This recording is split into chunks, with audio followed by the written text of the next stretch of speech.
Welcome, everyone.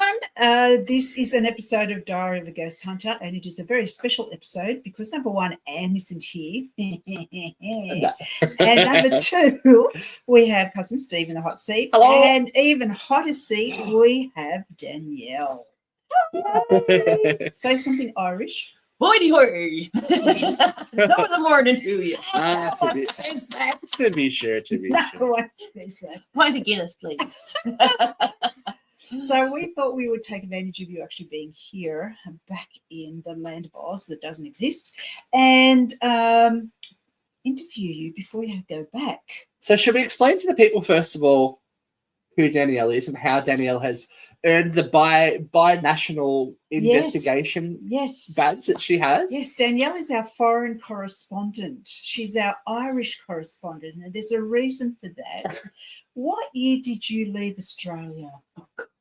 I left in 2006. Oh, wow. Yeah. I am an Australian. I am from Newcastle, but I have been adopted by Ireland. So I now live there 18 years, 18 whole years. Wow. Yeah. Well, that happened because you met somebody. Yeah. Yeah. You met an Irish man and you fell in love. And he stole me away. Yeah. He took you to the Moors, never to receive it. Yeah. He promised you the world. He did. He was a little bit upset that we didn't live here a little longer. We were supposed to stay here and we went back for a visit. Mm-hmm. Because his sister was getting married, and I said, well, I've never been to Ireland. I've always wanted to go to Ireland. Please let us go for 6 months. We landed, hit a recession, ran out of money, and we love living there. Mm-hmm. That's why we You stayed. do have a beautiful place, though. Yes, thank you very much. You have quite a green finger. Would you like to show them which one? An iron finger. No, you are very, very talented. Oh, thank you. With your garden, and yes, your backyard is stunning. Oh, thank you. Stunning. So, and most importantly, she's part of the Newcastle Ghost Tours team when she comes to visit. Yes, correct. That's when correct. we're out and about doing things, she's part of the tour, part of the group. That's true. Bikey Berkey. So when we are in Ireland, we go and do some tours and things with you guys. Yeah, we drag you around the country Puca as best we can. Paranormal. Yeah. Yes. Cross promotion.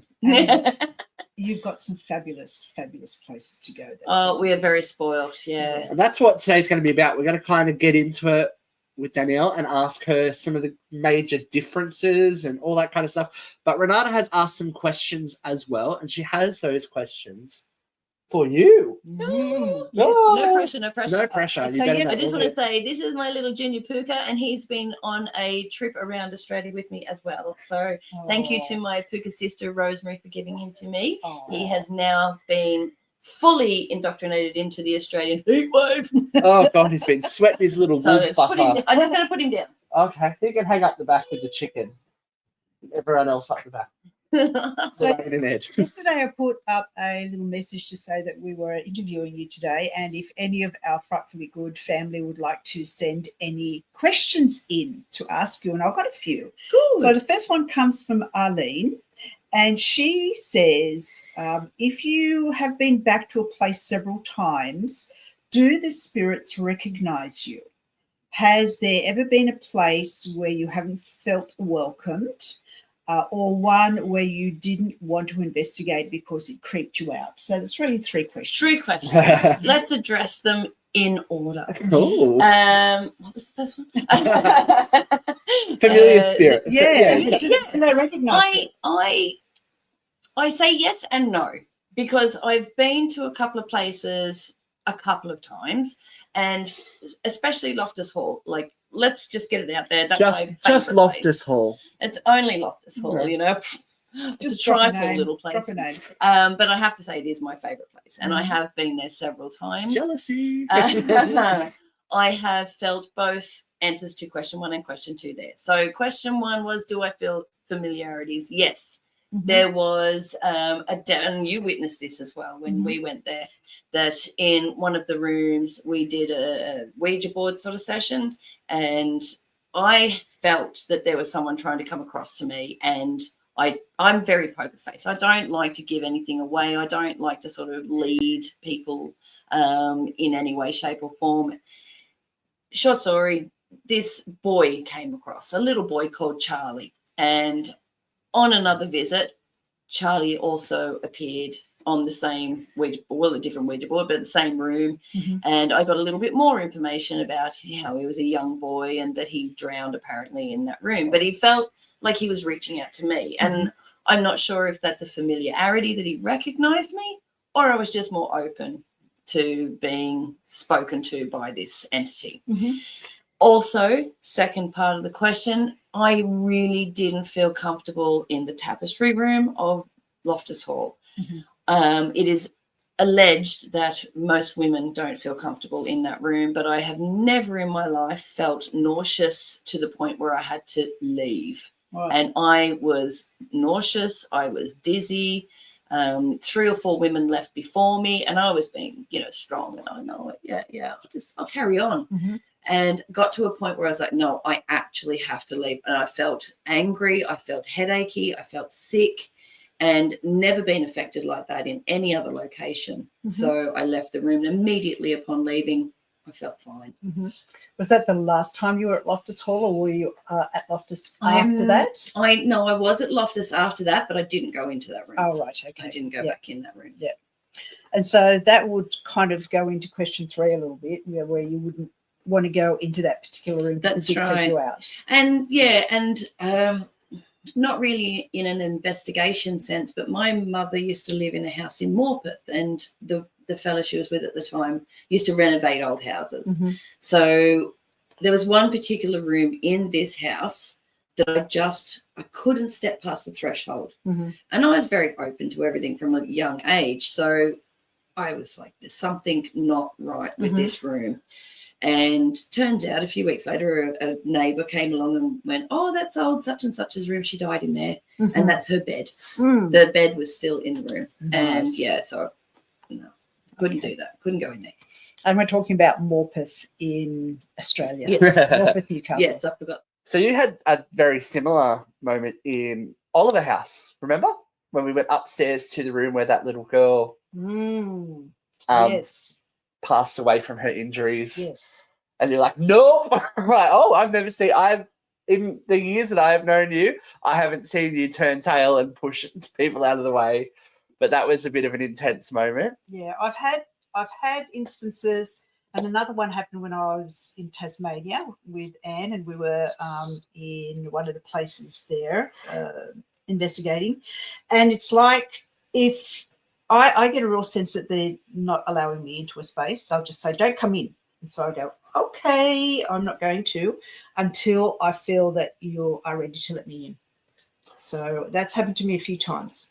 But you did go when you went back with the private group. Yep, I did go because that felt okay at that point in time. But that first time was stay home. Right. We are slightly pushing Renata out of her comfort zone, aren't we? Like we keep talking about Waverly Hills. And the footage is coming, but she's a brave little toaster at Waverly Hills. I was forced. Forced. You guilted me. I did. I made everyone do it. So I'm a bad influence. I'm like, you've got to do it. Yeah. All right. We've got another question now from Valerie. Valerie Martin. Hi, Valerie. Thank you for this. Have you a favourite space in Ireland or place in Ireland where you like to keep going back to do further or more in-depth investigation, and what pulls you back there? And it's a lot of double-barrel questions. Yeah, they want questions. They have inquiring minds. They want to know. Where would be the oldest spirit you feel you've ever encountered, and where would have died? That's a very interesting one. And have you encountered any poor spirits from the potato famine? Wow. That's a lot. Loads of questions. Okay, let's unpack. Well, obviously, Loftus Hall, we've discussed that already. Not to drop names again. Yeah, look, we'll leave that in the past because it is now closed and there are no more investigations happening there for the foreseeable future, possibly forever. I'd say so. So we have now got a lovely gentleman who lives down the road from me called Sean. Who, in Ireland? Get out of Ireland, I know, right? Crazy. No way. So Sean is a lovely gentleman in his 80s who owns a thatched pub.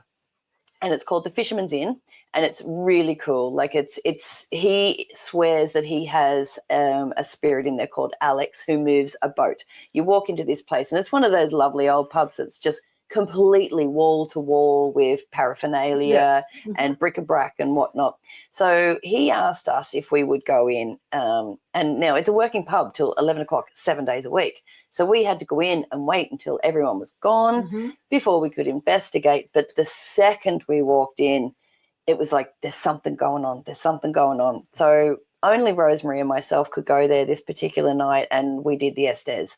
And as soon as we put the headphones on, stuff was coming out straight away. And there was things like 2 pints and, drop the whiskey and all that sort of stuff. And so she, in the end, was like, oh, that was really interesting because it was answering a lot of the questions. So we didn't have a lot of time. So that is one place. We've been there a few times, but it is one place, because of the short amount of time that we get to spend there, that I would die to go back to. And he has invited us openly to go there whenever we want. So that's great. Well, remember in September. I will. And what are you going to do to wait until the pub closes? I know. That's so sad. What will you do?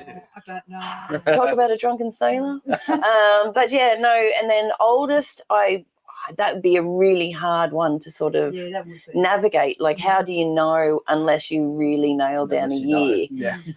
So yeah, that one I couldn't answer. And then the famine, nothing that's. I do remember one where we were there together when we went to the old monastery.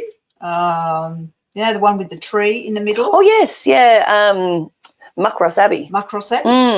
And you did the Estes there, and it turned out to be some English guy. Nelson. That was there during some sort of a... That was the Cromwellian thing, yes. Yeah. So Nelson was one of Cromwell's commanders who was going through the area at the time. He was in charge of the armies that went through and literally destroyed and burnt all these areas, including Muckross Abbey. Now, this was not known. She kept on saying Nelson, English, and we're going, what the hell? Yeah. Until that was crazy. Until afterwards, when we could confirm it. And do you remember the guy? Yes. The tour guide had never done any investigating before. Yeah, he wanted to have a go, and he said Nelson, and we were all like, oh, he said Nelson. Yeah. So that was actually good memory. Funny how that Estes method will do that, right? Yeah. Oh, it's my favorite ever. Yeah. It's just, and especially when you start to get hit. It's something that I've only kind of in the last couple of years, because I'm usually, I'm one of those, and then we've had some experiences where I take it off and everyone's like, yes, are you right? I'm like, yeah, why? Do you know what you just said? I'm like, no idea. Sorry, can't help you. Just to interject, it did happen at Charleville when we had our investigation on the 30th of October last year. We had some special guests over, and we were down in a room that had never been investigated before, and I was on the thing and questions were being asked, and I came up with Egypt. Wow. Now, you're in the middle of Ireland. Yes. Why Egypt popped up, but it was a very strong answer to a question. And then when we were debriefing upstairs, Samantha, who is the volunteer there, was telling us the story about the lady who was the lady of the house at the time, and that she was coming back from Egypt. Oh. And we all just went, so that was a really big hit. Wow. Yeah. That's Love awesome. it. Awesome. Have you ever encountered any poor spirits from the potato famine? Yeah, no, well, I don't think so. I don't think so. Not that I can say it was that. Yeah. Just have to start taking a potato as a trigger object from now on. Does a packet of chips count? Well, we went to one of the orphanages that was set up when they were taking people in from the potato famine. Yeah, the workhouse there. Yeah, the workhouse. That was tough. We didn't encounter I don't think I'd like really. to investigate somewhere like that. It's too raw. Potato. Now, Seamus actually... Oh, Seamus! actually has asked, have you ever played cards with the devil? And so let's stop talking about Loftus Hall. Yeah. Some of us have never been. She would like to hear any insights on Brigid, so the goddess and the saint. Fascinated by how these figures speak to both pagan and Christians alike. My mum's confirmation name is Brigid. She chose specifically because of Brigid's ability to cross the divide between Catholic and pagan. Yeah, that's another really in-depth story. But basically, and I can say this because my husband is from Kildare. Yeah. Brigid is the patron saint of Kildare. She was also an Irish goddess, and so she is thought to be the daughter of Danu and of the Tuatha De Danann. Yeah, she was an Irish goddess first. That's correct. Yeah, right. Yeah. Now she did convert to Catholicism, but the whole country did. It was very much the time of the great sort of Christian rush and let's kill off all the pagans and you must join our church.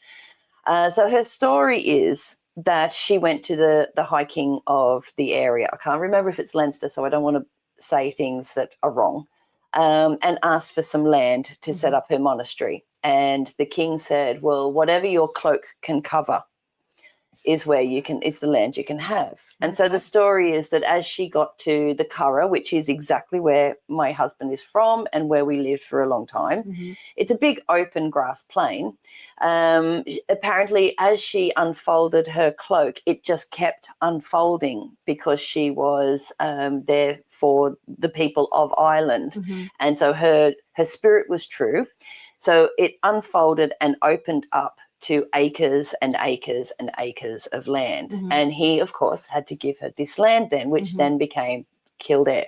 What a great story. Yeah, and so she set up a monastery there, and there is a flame that is eternally burning in her honour. And last year, she was 1,500 years since her birth, and they have now given Ireland a public holiday in her honour every year, the Monday after the 1st of February, because the 1st of February is Brigid's Day. Yes, just been. Yes, absolutely. Absolutely. And we love Kildare. It is filled now with beautiful art on the walls when you drive in. Brigid is everywhere. We were actually there last year when they still had things up festivals all over and everything, all over the place. And you can't help but feel the spirituality of it. Yeah. I was about to ask that question because we have had a conversation a lot lately about the secrecy of Australian history and, locking it away from the people. Is it refreshing to be able to go somewhere where it's all history? Absolutely. But you do still have a very staunch Christian spirit in the country. And there are those that are like, oh, don't talk about the pagans. That's heathenism. You don't talk about that. But it really is ingrained. Like, people still believe in fairies, still believe in leprechauns, still, like St. Brigid's Eve, you leave your scarf out at the front so that she can bless it as she passes by. And you light a candle for her because, again, in bulk, you light candle, you're opening up to the beginning of spring and enticing everything back into your life. And people still do that. Regular Joes still will tie a scarf up outside. It's like a little superstition. Part of the culture. It's built in. Yeah. So Nanny used to do it, Granny used to do it, Mum used to do it, so we still do it. And it's like, whether they're Catholic or not, they still do honour those cultures. And I had quite a small mishap one year, many years ago, when I was doing this in Brigid's ritual with some people, and I lit a candle.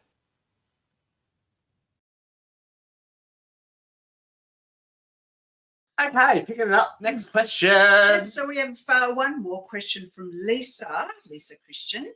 Hi, Lisa. I'd love to hear about whether you have encountered different perspectives on the paranormal in local teams, guides, and location owners in Ireland.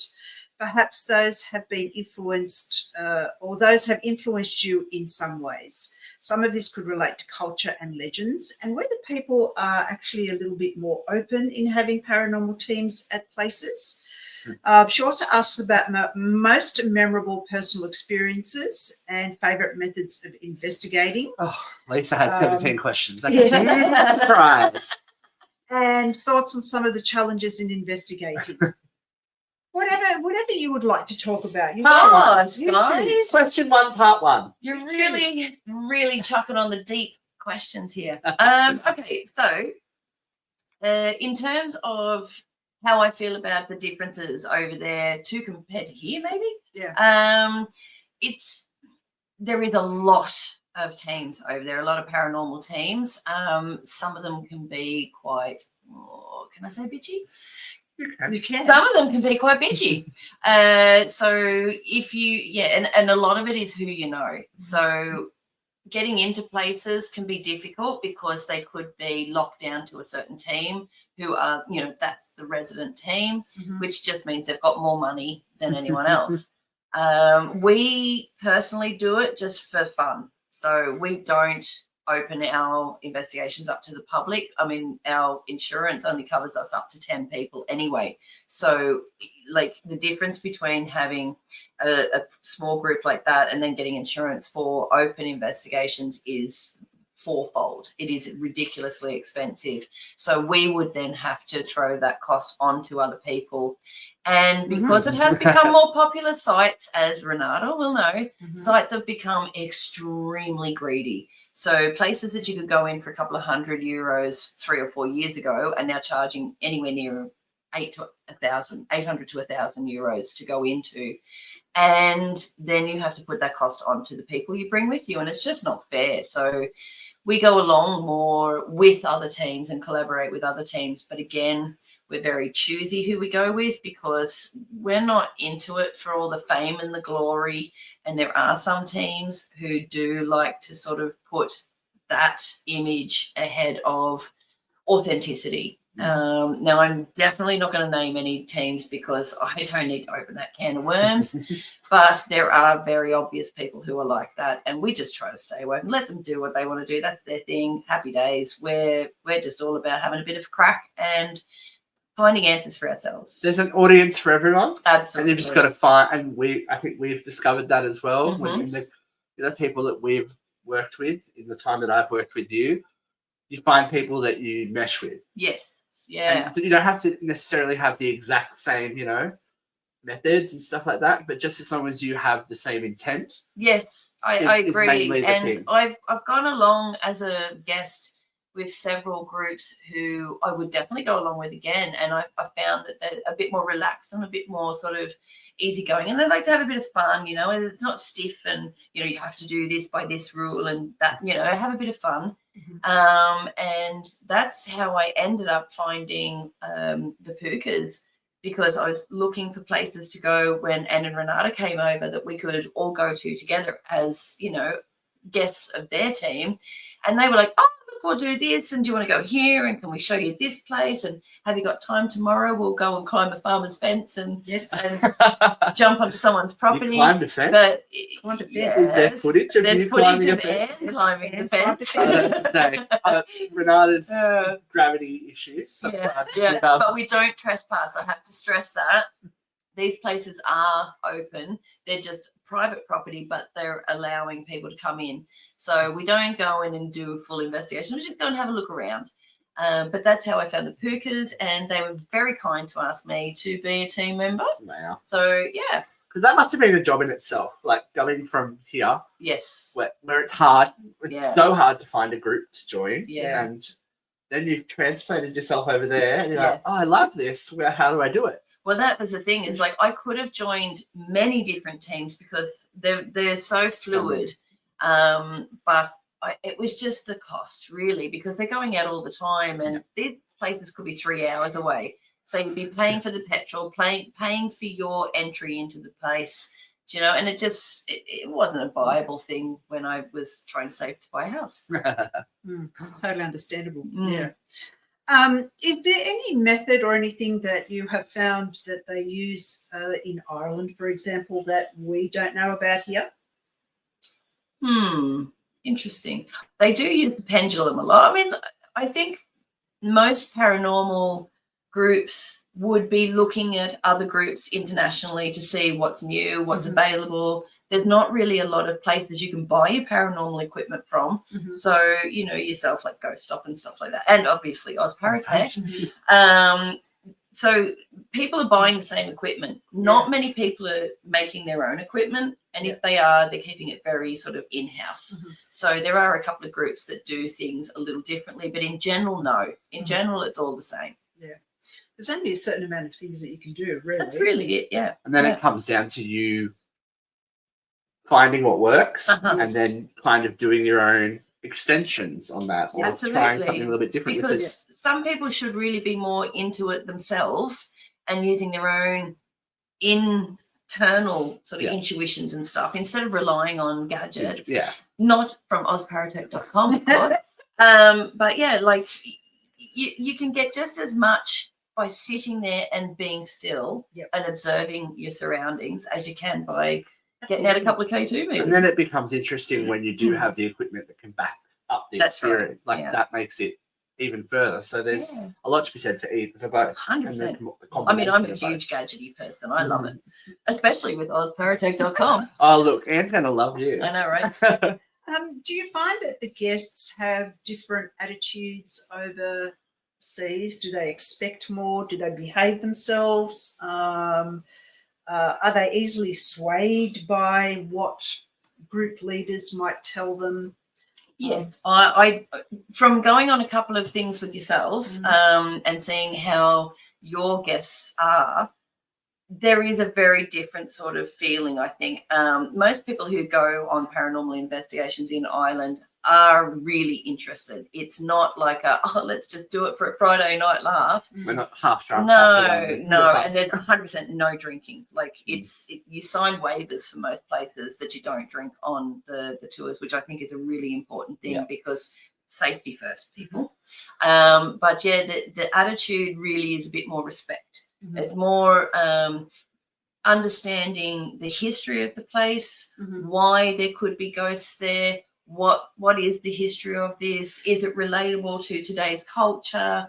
And yeah, people I do feel are just that little bit more on the I really want to know. I really want to know why is this a possibility, not where's my ghost? Because a lot of the people that we have dealt with that are like that are the ones that are either A, total non-believers, or B, too scared to admit that they think there might be something, and then you see those people have an experience, and it blows their mind, blows their tiny minds, and you're like, oh yeah, well yeah, you asked for it, kind of like you're one of those big tough boys that I'll remember those guys that came in their pajamas to Maitland Jail that night, and he was like, I'll do it, I'll sit in the chair in A-Wing.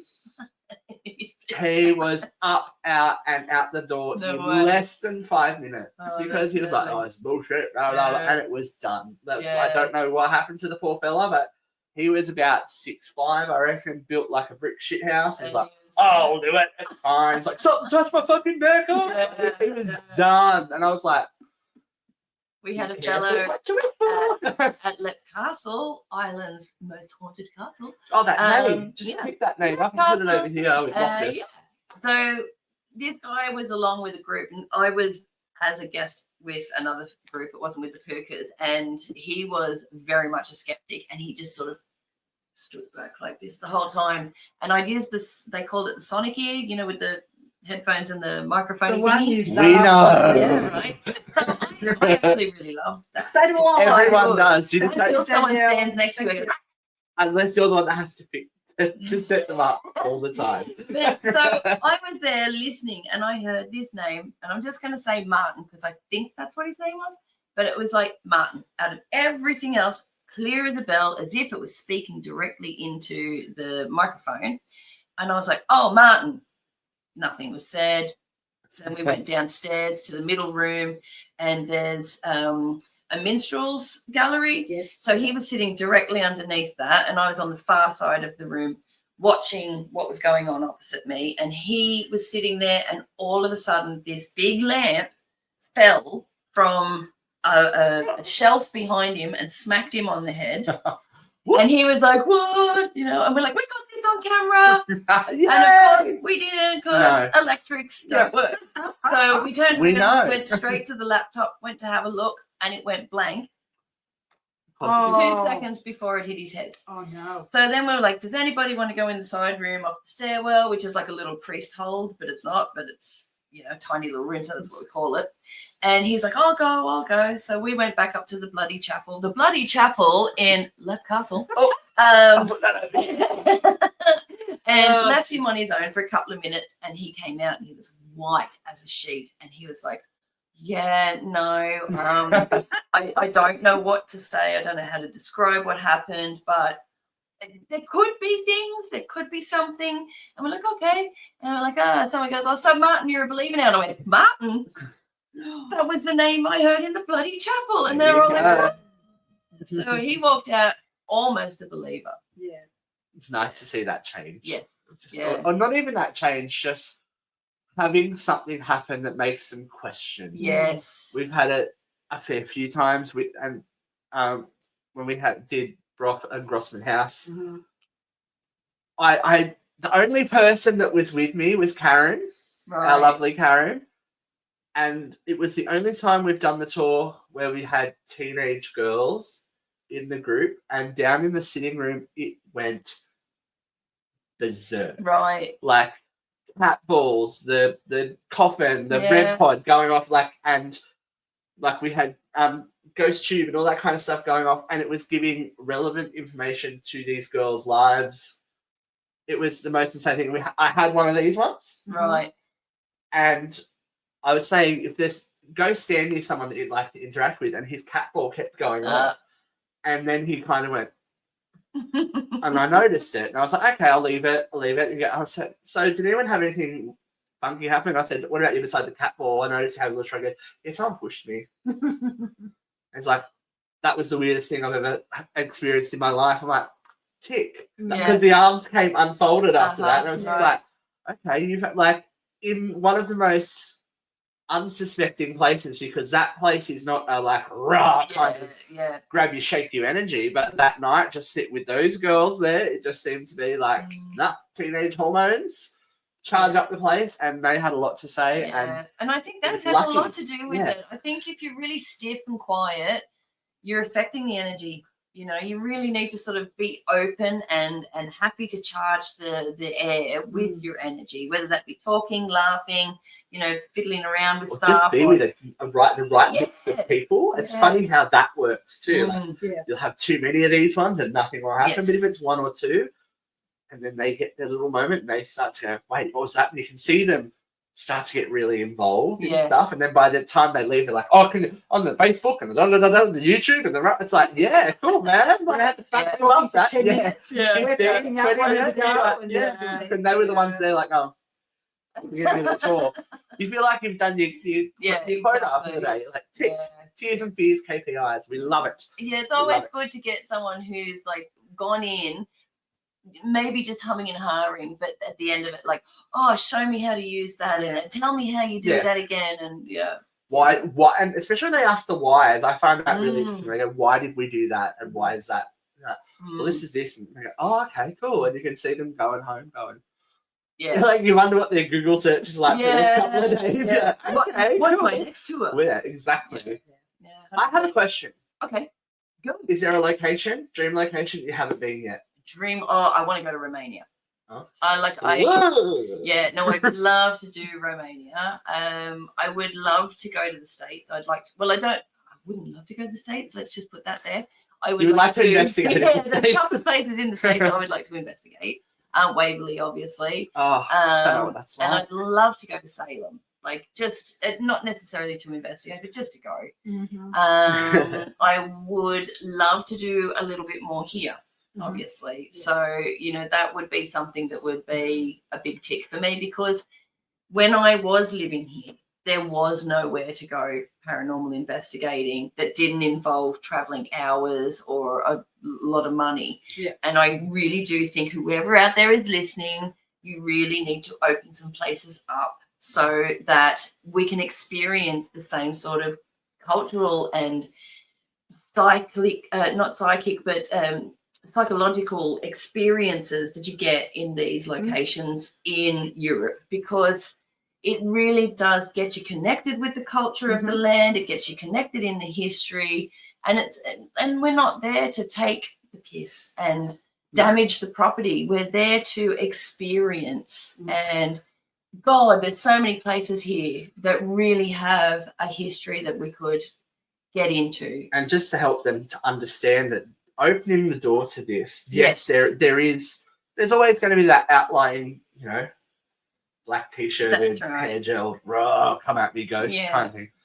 But the thing it can do for your place, your business, that small town, it can create an economy. It can, if you welcome it in and welcome the right people, like we've had this conversation, it can really help a whole place find a new breath of life Exactly. for these buildings that are essentially sitting empty. Well, look at Left Castle, for instance.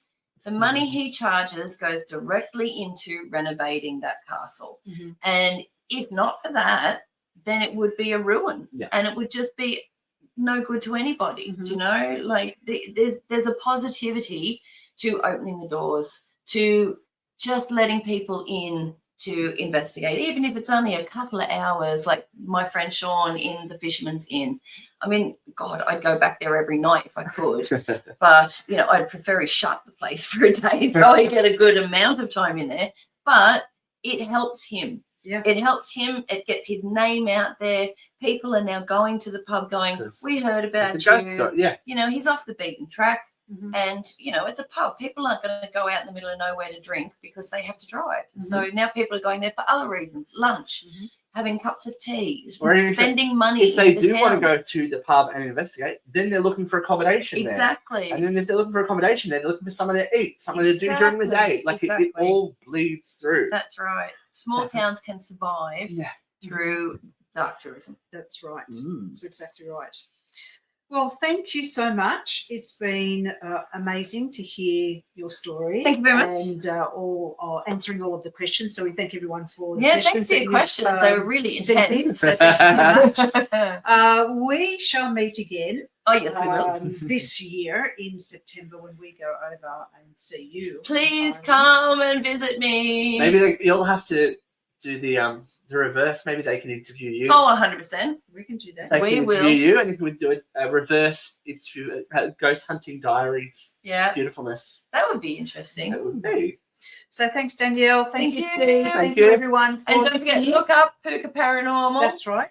Please. And so if you are ever in Ireland and you want someone to take you around, We're the girls. they'll charge you, and they should, go into these places, but absolutely. I will show check you that. some places.